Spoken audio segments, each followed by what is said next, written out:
अस्सलाम वालेकुम स्टूडेंट्स, उम्मीद है आप सब खैरियत से होंगे। अल्लाह आप सबको हमेशा अपने हिफ्ज़ मान में रखे। आज हम इंशाल्लाह वीक 11 का लेक्चर 1 स्टार्ट करेंगे और जो टॉपिक हमने पढ़ना है उसका नाम है ऑल पास फ़िल्टर।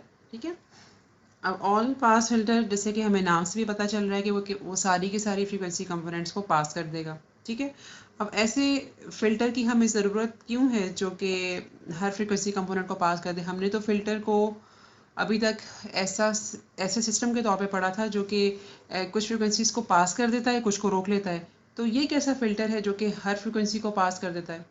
तो इस चीज़ को समझने के लिए या ये चीज़ अंडरस्टैंड करने के लिए कि एक ऑल पास फ़िल्टर की हमें ज़रूरत ही क्यों है, हमें थोड़ा सा इसका बैकग्राउंड समझना पड़ेगा।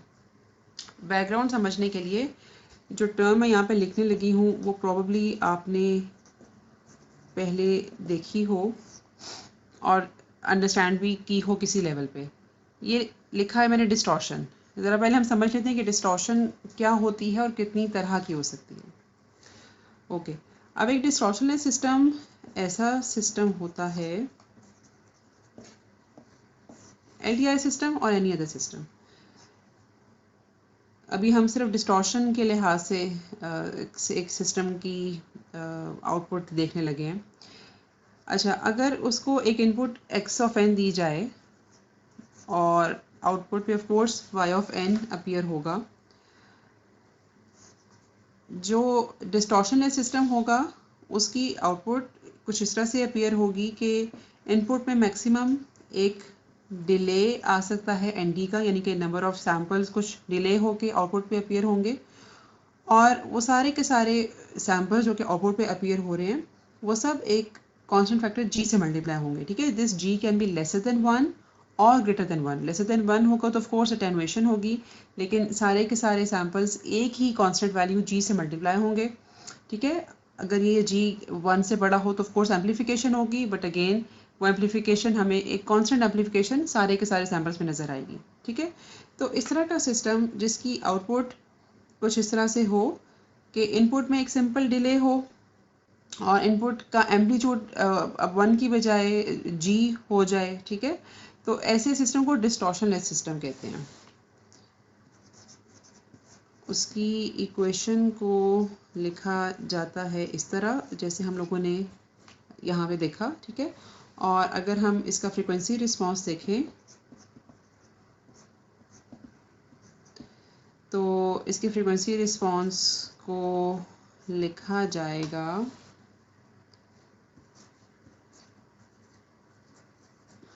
इस तरह से, ये प्रॉपर्टीज़ अप्लाई करके कि टाइम शिफ्टेड सिग्नल का फ्रीक्वेंसी रिस्पांस कैसा होता है। ये जो एक्सपोनेंशियल फंक्शन है ये वहाँ से आया।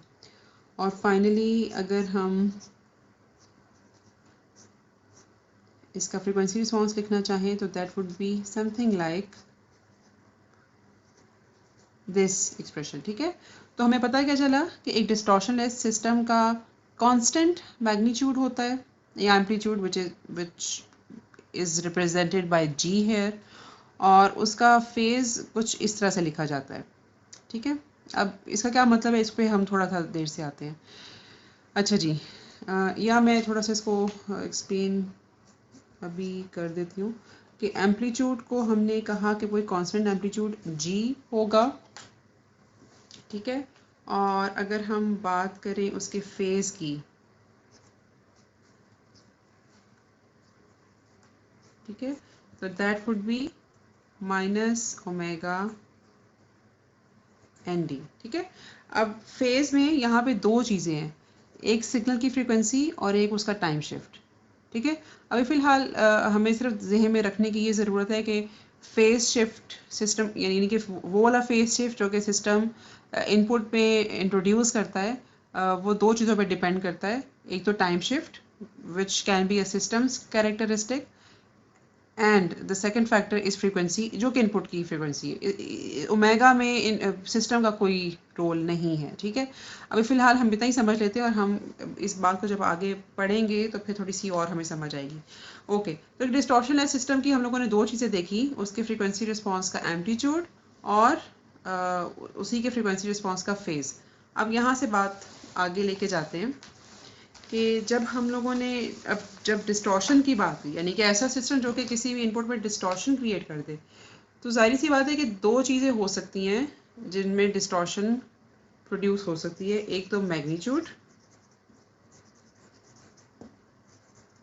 तो उस तरह की डिस्टॉर्शन को हम मैग्नीट्यूड डिस्टॉर्शन बोलेंगे, ठीक है। और दूसरी तरह की डिस्टॉर्शन फेज की हो सकती है, तो ऐसी डिस्टॉर्शन को हम फेज डिस्टॉर्शन बोलेंगे। अब why only magnitude distortion and phase distortion, क्योंकि हम लोगों ने अभी इससे पहले जो फ्रीक्वेंसी रिस्पांस देखा किसी भी डिस्टॉर्शन लेस सिस्टम का, उसमें भी सिर्फ दो ही फैक्टर्स हैं, मैग्नीट्यूड का और फेज का।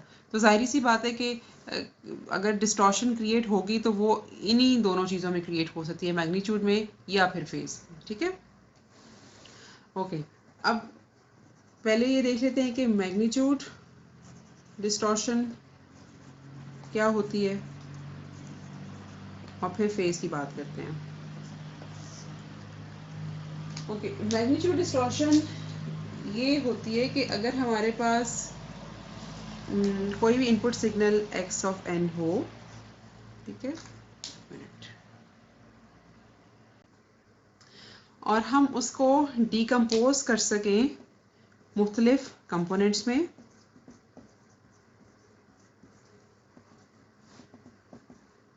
ठीक है। यहाँ पे मैं लेट सपोज कि हम कोई भी p नंबर ऑफ कंपोनेंट्स में उसको डिकम्पोज कर लेते हैं। अच्छा, हम ये डिकम्पोजिशन का प्रोसेस हम लोगों ने ऑलरेडी पढ़ा हुआ है। फॉर एग्जांपल, हम लोगों ने जब कॉन्वोल्यूशन पढ़ी थी तो हम लोगों ने ये देखा था कि इनपुट सिग्नल को हम सम ऑफ इम्पल्सेस की फॉर्म में लिख सकते हैं, या फिर हम लोगों ने जब फ्रीक्वेंसी रिस्पॉन्स का चैप्टर पूरा पढ़ा तो हम लोगों ने उस वक्त ये देखा कि फोरियर एनालिसिस के थ्रू हम किसी भी गिवन सिग्नल को, इनपुट सिग्नल को सम ऑफ एक्सपोनेंशियल्स या सम ऑफ ट्रिग्नोमेट्रिक फंक्शंस की फॉर्म एक्सप्रेस कर सकते हैं, ठीक है। तो वो भी सब डिकम्पोजिशन थी जिसमें हम किसी भी गिवन सिग्नल को मज़ीद आसान या सिंपल फंक्शंस के सम के तौर पे प्रेजेंट करते थे, ठीक है। तो वो हम लोगों ने ऐसे करना सीखा हुआ है। अच्छा, अब जैसे कि मैंने आपको बताया कि एक हमें, अगर हमारे पास एक इनपुट सिग्नल है जिसको हम अज्यूम करते हैं कि वो कुछ पी सिग्नल से मिल के बना हुआ है, वो पी सिग्नल्स कोई भी हो सकते हैं, हम लोगों ने इम्पल्सिस की फॉर्म में और एज वेल एज एक्सपोनेंशियल्स की फॉर्म में इसको एक्सप्रेस करना सीखा हुआ है। तो मैग्नीट्यूड डिस्टॉर्शन ये होती है कि हर इंडिविजुअल कंपोनेंट मुख्तलिफ फैक्टर से मल्टीप्लाई होके आउटपुट पे अपीयर हो, यानी कि डिस्टॉर्शन लेस सिस्टम में हमने ये देखा था कि किसी भी ऐसे सिस्टम का फ्रीक्वेंसी रिस्पांस जो कि सिस्टम इटसेल्फ डिस्टॉर्शन लेस हो, वो जी होता है, ठीक है। इसका मतलब ये है कि इनपुट में जितने भी कंपोनेंट्स हैं, ये जितने भी इनपुट सिग्नल्स ऐसे सिस्टम को दिए जाएंगे, वो सारे के सारे कंपोनेंट्स आउटपुट पे जी से मल्टीप्लाई होके अपीयर होंगे, ठीक है। लेकिन अगर हम एक ऐसे सिस्टम की बात कर रहे हैं जो कि इनपुट में मैग्नीट्यूड डिस्टॉर्शन क्रिएट कर रहा है, तो इसका मतलब ये होगा कि उस इनपुट में जितने भी फ्रीक्वेंसी कंपोनेंट्स हैं या अदरवाइज हम जिस भी तरह से उसको ब्रेक डाउन करें, तो हर कंपोनेंट एक अलहदा मैग्नीट्यूड से मल्टीप्लाई होकर आउटपुट पे अपीयर होगा। इसे हम कुछ इस तरह से कह सकते हैं कि लेट्स सपोज अगर अभी हम फेज की बात नहीं करें और हम अगर इस इनपुट सिग्नल की बात करें जो कि एक ऐसे सिस्टम को दिया गया है जो कि मैग्नीट्यूड डिस्टॉर्शन प्रोड्यूस करता है आउटपुट में, तो लेट्स सपोज किसी आउटपुट को अगर आप y ऑफ n कहोगे तो वो कुछ इस तरह से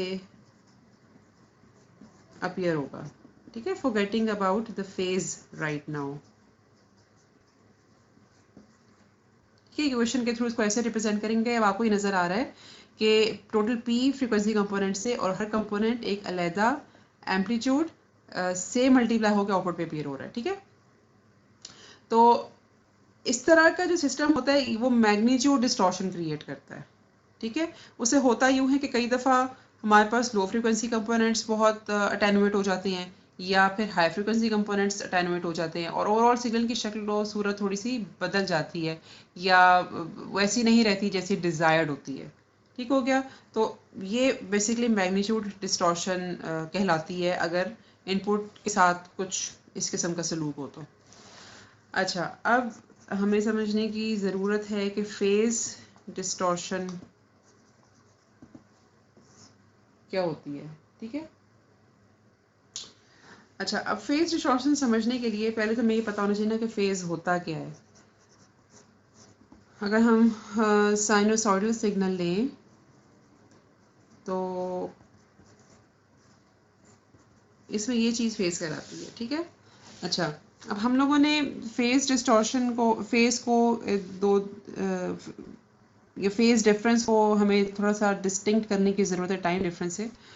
और मैं चाहूँगी कि हम थोड़ा सा पहले इस चीज़ को अंडरस्टैंड कर लें ताकि फिर हमें फेज़ डिस्टॉर्शन थोड़ा क्लियरली समझ आए। ओके। अब आप लोगों ने थोड़ा सा इसको मैटलैब पे ट्राई करना है कि लेट्स सपोज हमारे पास एक इनपुट सिग्नल है। इसको फिलहाल प्री से ही ट्राई कर लेते हैं क्योंकि एक्स ऑफ एन के साथ थोड़ा सा मुश्किल हो जाएगा। ओके, उसमें दो कंपोनेंट्स हैं। ठीक है, दो कंपोनेंट से मिलके हमारा इनपुट सिग्नल बना है x1t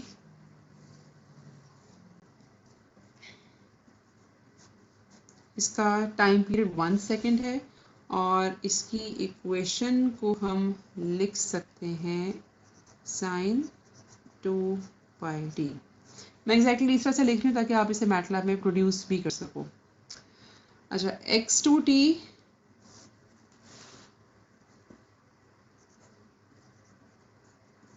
इसकी फ्रीक्वेंसी डबल है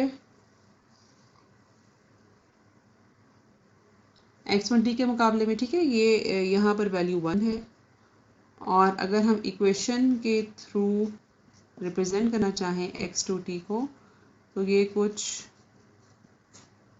इस तरह की इक्वेशन बनेगी। ठीक है। अच्छा, अब ये दो सिग्नल जनरेट करके मैटलैब में आपने इनका सम भी जनरेट करना है ताकि आप देख सको कि xt एग्जैक्टली किस तरह का बनता है। ठीक है, xt हमारा इनपुट सिग्नल होगा। अच्छा, अब दूसरी चीज़ जो हम लोगों ने करनी है कि अगर हमारे पास कुछ इस तरह का सिस्टम हो जो कि दोनों कंपोनेंट्स में इक्वल फेज शिफ्ट इंट्रोड्यूस करें, उसको हम नाम दे देते हैं कांस्टेंट फेज शिफ्ट का। ठीक है, कांस्टेंट फेज शिफ्ट का मतलब ये है कि इसको मैं लिख रही हूँ ओके कि हमारे पास जो पहला कंपोनेंट था x1t जिसको हम लोगों ने इक्वेशन के थ्रू साइन 2 पाई टी लिखा था, इसमें फेज शिफ्ट हम इंट्रोड्यूस करते हैं पाई बाय 2 का। ठीक है, और इस नए सिग्नल का हम नाम रख देते हैं x1cp यानी कि कांस्टेंट फेज। ठीक है, और इसी तरह से जो दूसरा सिग्नल है, जो दूसरा कंपोनेंट है इनपुट में 4 पाई टी का, उसमें भी पाई बाय 2 का ही फेज इंट्रोड्यूस होता है। ठीक है, और इस सिग्नल को, इस नए सिग्नल को हम नाम देते हैं x2cb। ठीक है, तो हमारे दोनों कंपोनेंट्स में, इनपुट के कंपोनेंट्स में एक कांस्टेंट फेज हम लोगों ने इंट्रोड्यूस किया। उस सिग्नल का उन दोनों सिग्नल्स का एक नाम रखा और इनका जो एडिटिव सिग्नल है यानी कि उसको हम कह देते हैं xcp, that would be sum of these two components। ठीक है, x1cp और x2cp जो हम लोगों ने ऊपर ही जनरेट किए हैं। ठीक है, आप प्लीज़ इसको मैटलैब में ट्राई भी करें ताकि आपको समझ आए कि यहाँ पे हो क्या रहा है। हम लोगों ने दोनों इनपुट के कंपोनेंट्स में सेम फेज इंट्रोड्यूस किया और फिर उन दोनों को ऐड करके देखा कि रिजल्टेंट सिग्नल कैसा बनता है। ठीक है, तो इस चीज़ का नाम मैंने कांस्टेंट फेज शिफ्ट रखा है। एक और आप लोगों ने काम करना है, वो ये है कि मतलब जो तीसरा सिग्नल जनरेट होगा वो ये होगा कि हम लोग कांस्टेंट टाइम शिफ्ट इंट्रोड्यूस करेंगे दोनों सिग्नल्स में और फिर देखेंगे कि इसका रिजल्ट क्या होता है। तो इसका हम नाम रख देते हैं CT यानी कि कांस्टेंट टाइम।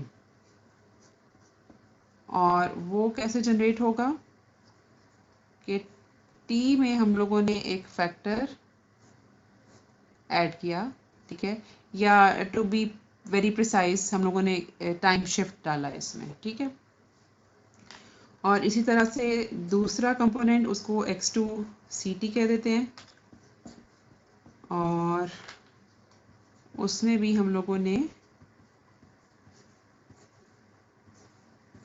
टाइम में शिफ्ट डाल दिया, ठीक है। तो उसको लिखने का तरीका ऑफ कोर्स ये होगा।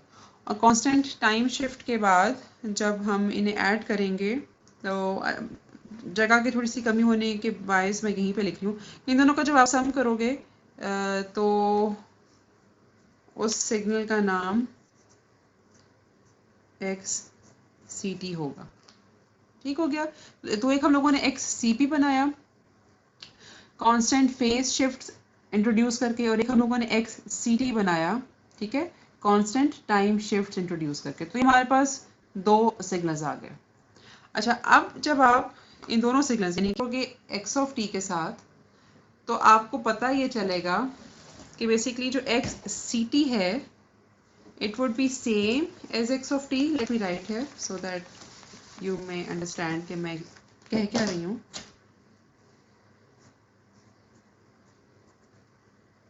XCT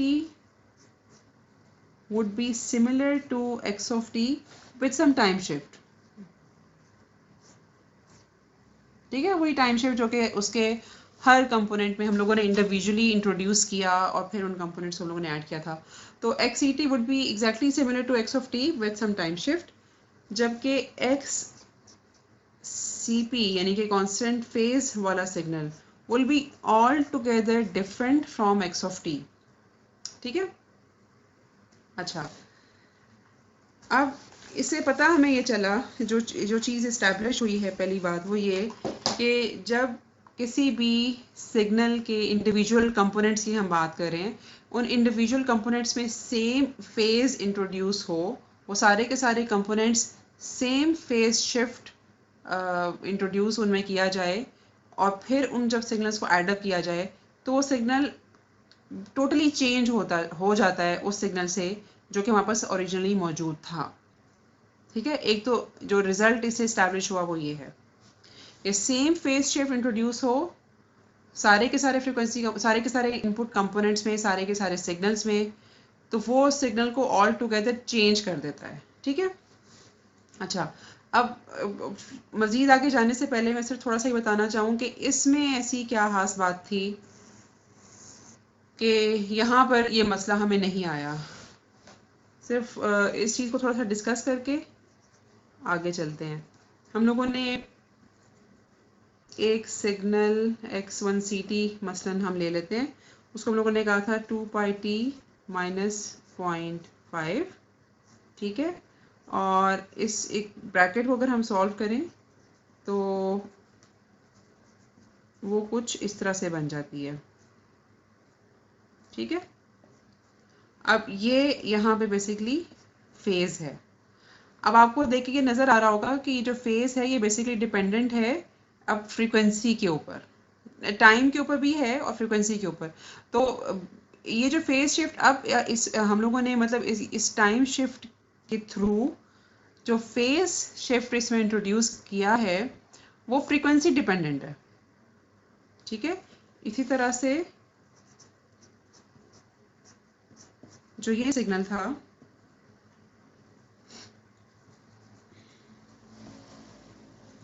जिसमें हम लोगों ने टाइम शिफ्ट इंट्रोड्यूस किया था इस तरह, और मज़ीद अगर हम उसको सॉल्व करें तो हमारे पास कुछ आएगा इस तरह का एक्सप्रेशन, ठीक है। अब आपको ये देख के पता चल रहा होगा अगर हम इन दोनों को कंपेयर भी करें कि अब इसका जो फेज शिफ्ट है अगेन वो इसकी फ्रीक्वेंसी पर डिपेंडेंट है, ठीक है। तो जब फेज शिफ्ट्स सिग्नल के कंपोनेंट्स में यानी कि इंडिविजुअल कंपोनेंट्स में इंडिविजुअल फेज शिफ्ट्स इस तरह से इंट्रोड्यूस करवाए जाएं कि वो उनकी अपनी फ्रीक्वेंसीज पे डिपेंडेंट हों, तो वो वाले फेज शिफ्ट्स सिग्नल के लिए इतना मसला क्रिएट नहीं करते, ठीक है। ये सिग्नल X1 CT में जो फेज इंट्रोड्यूस हुआ है वो उसकी फ्रीक्वेंसी के ऊपर डिपेंडेंट था, X2 CT में जो फेज इंट्रोड्यूस हुआ है वो उसकी फ्रीक्वेंसी के ऊपर डिपेंडेंट था। ठीक है, तो ये भी हमें देख के पता चल रहा है कि इंडिविजुअली जो फेज शिफ्ट हैं उनकी न्यूमेरिकल वैल्यूज़ डिफरेंट हैं। ठीक है, अपने अपनी फ्रिक्वेंसीज पर डिपेंडेंट हैं वो न्यूमेरिकल वैल्यूज़, और इवेंचुअली इन फेज शिफ्ट्स के इंट्रोडक्शन के बाद जब हमने इन फ्रिक्वेंसी कंपोनेंट्स को ऐड किया, इन दोनों इंडिविजुअल कंपोनेंट्स को ऐड करके नया सिग्नल बनाया, तो हमें पता चला कि वो पुराने सिग्नल से डिफरेंट नहीं था। ठीक है, तो ये इसमें एक ख़ास बात ये थी कि चूँकि टाइम शिफ्ट की वजह से जो फेज शिफ्ट इंट्रोड्यूस होता है वो चूँकि फ्रिक्वेंसी डिपेंडेंट होता है, तो इसलिए वो सिग्नल की शक्ल सूरत को नहीं बदलता। अच्छा जी, एक तो इसमें समझने वाली बात ही थी, और दूसरा जो अगेन हम लोगों ने वापस अब इस प्रिंसिपल के ऊपर आते हैं जो कि हम लोगों ने इस एक्सपेरिमेंट से फेज शिफ्ट हो, ठीक है, या फिर रैंडमली हर फ्रिक्वेंसी कंपोनेंट या हर इंडिविजुअल कंपोनेंट में अब कोई भी रैंडमली फेज जनरेट हो जाए तो वो सिग्नल को इवेंचुअली डिस्टॉर्शन प्रोड्यूस करता है उसमें। ठीक है, तो इस तरह की जो डिस्टॉर्शन है वो फेज डिस्टॉर्शन कहलाती है कि हर कंपोनेंट में सेम फेज इंट्रोड्यूस हो या फिर रैंडमली कोई भी जनरेट हो जाए। ठीक है, एक तो हो गया ना उसकी फ्रीक्वेंसी डिपेंडेंट फेज, वो तो हम लोगों ने देखा कि फ्रीक्वेंसी डिपेंडेंट फेज जनरेट होता है तो वो सिग्नल में डिस्टॉर्शन क्रिएट नहीं करता। लेकिन कोई भी ऐसा सिस्टम है, किसी ऐसे सिस्टम से इनपुट सिग्नल पास हुआ है या मुख्तलिफ नॉइज़ेज़ हैं जिनकी वजह से हर फ्रीक्वेंसी कंपोनेंट में कोई भी रैंडमली फेज जनरेट हो गया जो कि बिल्कुल भी फ्रीक्वेंसी डिपेंडेंट नहीं है, तो उसने इवेंचुअली जो डिस्टॉर्शन जनरेट करनी है सिग्नल में उसको फेज डिस्टॉर्शन कहते हैं। ठीक है, अच्छा, अब हमें जब ये समझ आ गई कि फेज डिस्टॉर्शन क्या होती है, तो यहाँ से आगे हमारे लिए ऑल पास फिल्टर को समझना आसान है। ठीक है, अब ऑल पास फिल्टर करता ये है कि मैग्नीट्यूड डिस्टॉर्शन के साथ कोई ताल्लुक नहीं है इसका। ये मैग्नीट्यूड को जिस तरह से जिस वैल्यू के साथ सिग्नल इनपुट पे अपीयर होता है सिस्टम के इनपुट पे, बिल्कुल उसी मैग्नीट्यूड के साथ उसको आउटपुट पे पास कर दिया जाता है। That's why it is called all pass filter. लेकिन ये इनपुट सिग्नल के फेज को चेंज कर सकता है। ठीक है, अब ज़ाहिर है चेंज कैसे करेगा, जिस तरह से हम उस फिल्टर को डिज़ाइन करेंगे। हम जो भी फेज़ किसी भी सिग्नल में अगर चेंज करना चाह रहे हैं, ठीक है, उसको ठीक करना चाह रहे हैं, मसलन कि हमारे पास एक डिस्टॉर्टेड सिग्नल आया जिसमें फेज़ डिस्टॉर्शन है और हम उसके इंडिविजुअल कंपोनेंट्स के फेजेस को चेंज करना चाह रहे हैं, तो उस तरह उस सिग्नल को ऑल पास फिल्टर से गुजारा जाता है ताकि उसके एम्पलीट्यूड में किसी किस्म का चेंज ना आए, लेकिन जो डिज़ायर्ड चेंज हम उसके फेज़ में चाहते हैं वो उसमें प्रोड्यूस हो जाए। तो एक all pass filter phase distortion की करेक्शन के लिए यूज़ होता है, या फेज़ डिस्टॉर्शन जो जनरेट हो चुकी होती है सिग्नल में उस डिस्टॉर्शन को ख़त्म करने के लिए ऑल पास फिल्टर को इस्तेमाल किया जाता है। ठीक है, अब यहीं से आगे थोड़ी सी डिस्कशन लेके चलते हैं कि ऑल पास फिल्टर क्या होता है, उसका फ्रीक्वेंसी रिस्पांस किस तरह का होता है, उसको हम एक तो फिर उसके न्यूमेरिकल एग्जांपल्स भी देख लेंगे। अच्छा जी, तो एक ऑल पास फिल्टर का फ्रीक्वेंसी रिस्पांस का एम्पलीट्यूड कांस्टेंट होता है। ठीक है, because it is all pass, उसने हर इंडिविजुअल कंपोनेंट को सेम एम्पलीट्यूड से मल्टीप्लाई करके आउटपुट पे निकालना है। This G can be equal to 1। ठीक है, इसका मतलब ये होगा कि जिस वैल्यू के साथ जिस एम्पलीट्यूड के साथ कोई भी कंपोनेंट इनपुट पे अपीयर हो रहा है वो कंपोनेंट बिल्कुल उसी एम्पलीट्यूड के साथ आउटपुट पे अपीयर होगा। ओके, अच्छा, अब हमारा एक हमें पता है कि हमारे सिस्टम में पोल्स और ज़ीरोज़ जो होते हैं वो रियल भी हो सकते हैं और कॉम्प्लेक्स भी हो सकते हैं। तो पहले हम एक रियल पोल और ज़ीरो के साथ डेवलप्ड सिस्टम को देख लेते हैं। ठीक है, और उसके बाद फिर हम कॉम्प्लेक्स को भी कंसिडर करेंगे। तो एक ऐसा ऑल पास फिल्टर जो कि सिर्फ रियल पोल्स और ज़ीरो से मिल के बना हो, उसका ट्रांसफर फंक्शन रिप्रेजेंट किया जाता है इस तरह से।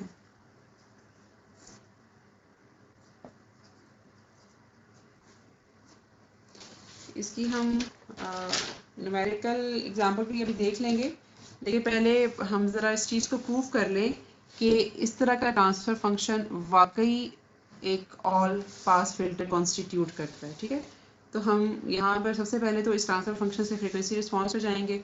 वो आपको पता है कि हम कैसे जाते हैं, हम z को रिप्लेस करते हैं e⁻j⍵ से। ठीक है, तो हमारे पास जो ट्रांसफर फंक्शन है वो ट्रांसफॉर्म हो जाता है फ्रीक्वेंसी रिस्पॉन्स में। तो ऊपर वाले मैथमेटिकल एक्सप्रेशन को हम लिख सकते हैं इस तरह। ठीक है, अब हम इसका लेना चाह रहे हैं एम्पलीट्यूड।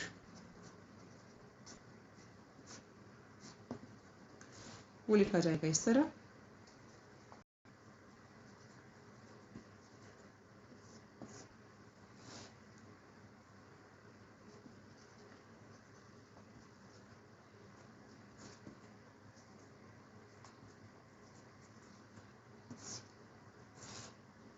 ठीक है, ये मैंने दोनों तरफ बार्स लगाई हैं एम्पलीट्यूड के लिए।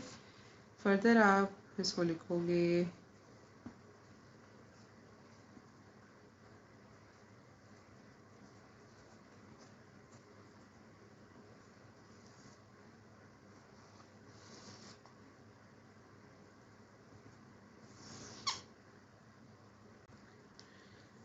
अच्छा जी, ये तो न्यूमरेटर और डिनोमिनेटर का हम लोगों ने जब इंडिविजुअली मॉड लिया तो हम इसको न्यूमरेटर और डिनोमिनेटर दोनों को इस तरह से लिख सकते हैं। ठीक है, और फर्दर जब आप इसको सॉल्व करोगे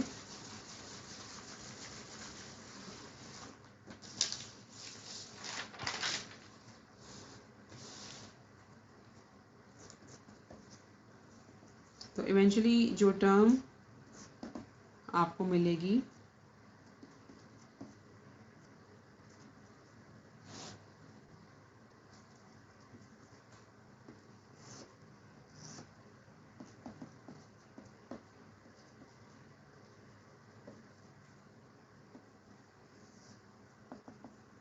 वो ये होगी।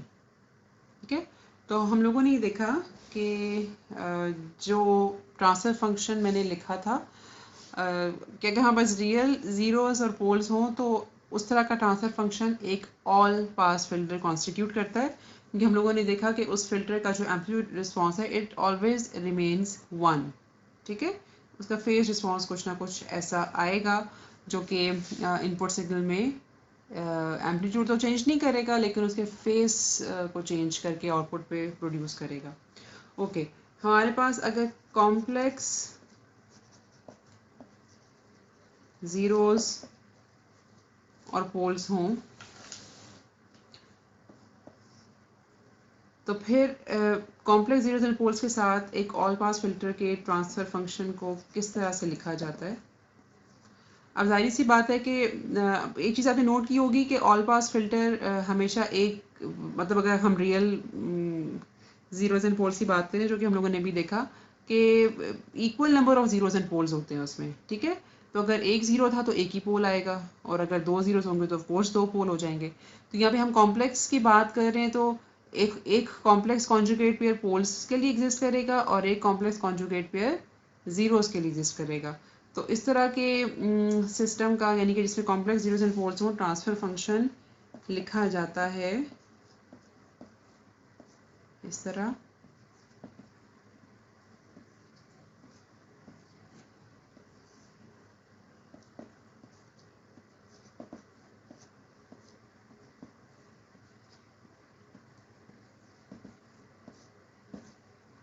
ठीक है, और फाइनली अगर हमारे पास रियल और कॉम्प्लेक्स दोनों पोल्स और ज़ीरोज़ अवेलेबल हों किसी भी ऑल पास फिल्टर में तो इन जनरल जो रिप्रेजेंटेशन है किसी भी ऑल पास फिल्टर की AP stands for all pass. ठीक है,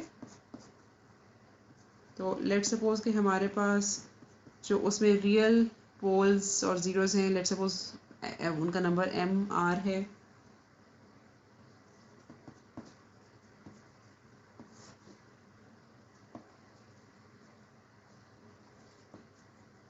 तो ये जो प्रोडक्ट टर्म है बेसिकली ये रिप्रेजेंट करेगी उन सारे ज़ीरोज़ एंड पोल्स की पोजीशन, ठीक है, और मल्टीप्लाइड बाय, इसी तरह से अगर हमारे पास कॉम्प्लेक्स पोल्स और zeros are MC in number, तो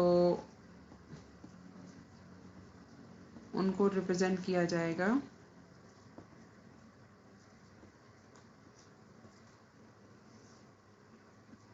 इस तरह से।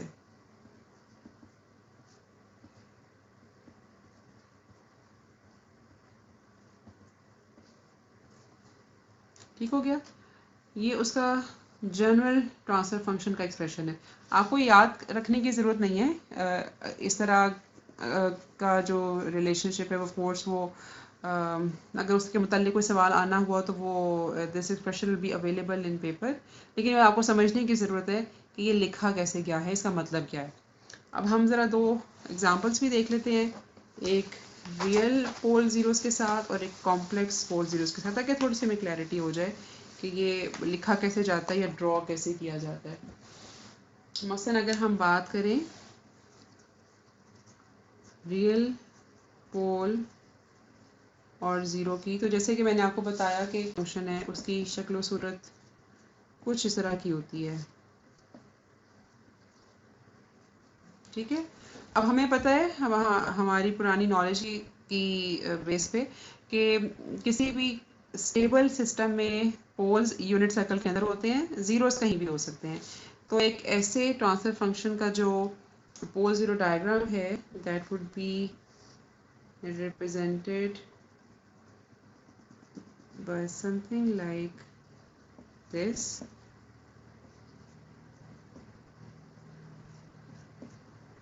कि मसलन अगर उसका पोल किसी पोजीशन A पे है तो उसका ज़ीरो 1/A पे होगा, ठीक है। अच्छा, चूंकि this always hold for an all pass filter, तो आप यहाँ से एक जो इंकेंट्यूशन या हो सकती है कि इसका जो ट्रांसफर फंक्शन लिखने का एक ये तरीका भी हो सकता है, ठीक है, न्यूमरेटर ओवर डिनोमिनेटर, ये this is also equal to H of G, ठीक है। अच्छा, और एक इसकी एग्जांपल हो सकती है,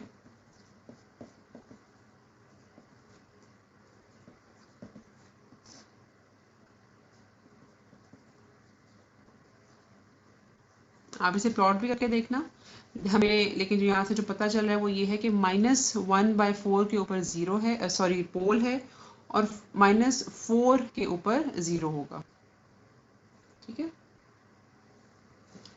इसी तरह से अगर कॉम्प्लेक्स पोल्स और ज़ीरोज़ हों तो उसको भी देख लेते हैं। अच्छा, ये जो मैंने ऊपर एग्जांपल दी है इसमें सिर्फ एक पोल और एक ज़ीरो के लिए ये सिस्टम डेवलप किया गया है, लेकिन एक से ज़्यादा पोल्स और ज़ीरोज़ भी हो सकते हैं। तो लेट्स सपोज से अगर एक पोल ज़ीरो A1 और इसी तरह से ये ज़ीरोज़ उसके कॉरस्पॉन्डिंग ज़ीरो 1 - A1 लिखा जाएगा, तो उसी तरह से कोई और पोल A2 और उसके कॉरस्पॉन्डिंग ज़ीरो 1/A2 लिखा जाएगा, ठीक है। तो इस तरह से वो पोल ज़ीरो जो पेयर्स हैं वो एक से ज़्यादा भी हो सकते हैं। अच्छा, अगर हम बात करें कॉम्प्लेक्स पोल्स और ज़ीरोज़ की, तो उसकी डायग्राम कुछ इस तरह से बनती है, पोल ज़ीरो डायग्राम। अच्छा, अब ये थोड़ा सा आपको समझने की ज़रूरत है। जैसे कि मैंने आपको बताया कि poles will be always inside unit circle, तो लेट सपोज कि जो कॉन्जुगेट पेयर पोल्स का है, ये क्रॉसेस रहे पोल्स को रिप्रेजेंट कर रहे हैं, ठीक है। They are at angle theta we can say, और यहाँ पे माइनस थीटा, ठीक है। और जो मैग्नीट्यूड है, this magnitude we can say that this is b, ठीक है, ये b लिखा हुआ है। तो ये जो पोल है, ये इंडिविजुअल पोल एक एंगल थीटा के ऊपर सिचुएटेड है, और ओरिजिन के साथ अगर मैं इसका मैग्नीट्यूड देखना चाहूँ तो that is equal to B. तो इस पेयर के कॉरिस्पॉन्डिंग जो ज़ीरो होंगे वो इसी लाइन पे बेसिकली डेवलप्ड होंगे, बिकॉज उनका एंगल सेम रहना है, ठीक है। तो जो आप नोट भी करो कि एंगल उनका सेम थीटा ही होगा, लेकिन अब ये वाली जो लेंथ है या मैग्नीट्यूड इनका है, that becomes equal to 1/b, ठीक है। इसी तरह से जो ये वाला ज़ीरो है, इसका एंगल माइनस थीटा ही रहेगा, और इसका जो मैग्नीट्यूड, ये इसका जो एम्पलीट्यूड होगा, अगर हम ओरिजिन से लेकर यहाँ तक देखें तो वो that would be equal to 1/b, because they exist in pair, conjugate pair. तो हम उस लिहाज से देख सकते हैं जो मैंने पहले इसका एक्सप्रेशन लिखा था। एक न्यूमेरिकल एग्जांपल इसकी हो सकती है एक ऑल पास फिल्टर की जिसमें कॉम्प्लेक्स पोल्स एंड जीरोस हों।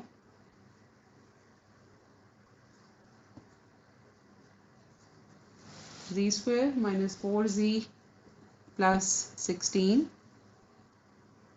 और z² minus 0.25z plus 0.0625। अच्छा, आप प्लीज़ जो आप लोगों ने चीज़ ट्राई करनी है वो ये है कि इस ट्रांसफ़र फंक्शन की पोल ज़ीरो डायग्राम बना के देखनी है, ठीक है। जो एक चीज़ मैं आपको यहाँ पे बता सकती हूँ, जस्ट टू चेक, फिर आप मतलब देख सकते हो कि फिर आपका आंसर ठीक आया कि नहीं, कि one of the zeros of this system is at, मैं z1 लिख देती हूँ, एक दूसरा ज़ीरो ऑफ कोर्स ज़ीरो से रिप्रेजेंट किया जाएगा। One of the zeros is at this location, ठीक है। तो आप प्लीज़ वेरीफाई करना अपने सोल्यूशन को कि आपको भी इस तरह का रिजल्ट मिलता है कि नहीं मिलता, ठीक है। तो एक ऑल पास फिल्टर हम लोगों ने ये पढ़ा कि बेसिकली उसकी जो अगर रियल पोल्स एंड जीरोस हो तो वो कुछ इस तरह से ड्रॉ किया जाता है, ठीक है। कॉम्प्लेक्स पोल्स एंड जीरोस हो तो उसकी पोल ज़ीरो डायग्राम इस तरह से ड्रॉ की जाती है। हम लोगों ने इनके कॉरस्पॉन्डिंग ट्रांसफर फंक्शंस भी देखे, और हम लोगों ने ये भी देखा कि ऑल पास फिल्टर हर इंडिविजुअल कंपोनेंट को सेम एम्पलीट्यूड के साथ आउटपुट पे अपीयर करवाता है, लेकिन ऑफ कोर्स उसकी जो फंक्शनैलिटी है, उसका जो पर्पस है वो ये है कि कंपोनेंट के में डिज़ायर्ड फेज़ वो प्रोड्यूस करे जो हम चाह रहे हैं। जाहिर सी बात है कि हम जो भी उसमें फेज़ चाहेंगे चेंज करना उसका, या उसमें उसकी नई वैल्यू जो भी हम चाहेंगे, उसके लिहाज से ही पोल ज़ीरोस डिज़ाइन किए जाएंगे, ठीक है। उन पोल ज़ीरोस की पोजीशन ऐसे ही हम सेट करेंगे या डिज़ाइन करेंगे कि इंडिविजुअल कंपोनेंट में एक ख़ास किस्म का फेज़ जो है वो चेंज हो। आई एम नॉट श्योर कि हम इतनी एक्सटेंशन तक, इतना एक्सटेंसिव स्टडी इस बारे में करेंगे कि नहीं, लेकिन हम लोगों को ज़ुबानी कलामी ऑल पास फिल्टर का एटलीस्ट पर्पस पता चल गया कि वो एक फेज़ इक्वलाइज़र है या फेज़ डिस्टॉर्शन को करेक्ट करने के लिए इस्तेमाल होता है। अच्छा, आज हम लोगों ने इंशाल्लाह यहीं तक करना है, और नेक्स्ट टाइम हम इस चैप्टर का लास्ट टॉपिक पढ़ेंगे which is about minimum phase system, ठीक है। Because minimum phase systems are quite related to all pass filter, तो इसलिए भी ऑल पास फिल्टर का पहले पढ़ना ज़रूरी था। तो इंशाल्लाह नेक्स्ट लेक्चर में फिर हम लोग मिनिमम फेज सिस्टम्स को पढ़ेंगे और समझेंगे कि वो क्या होते हैं। अल्लाह हाफिज़।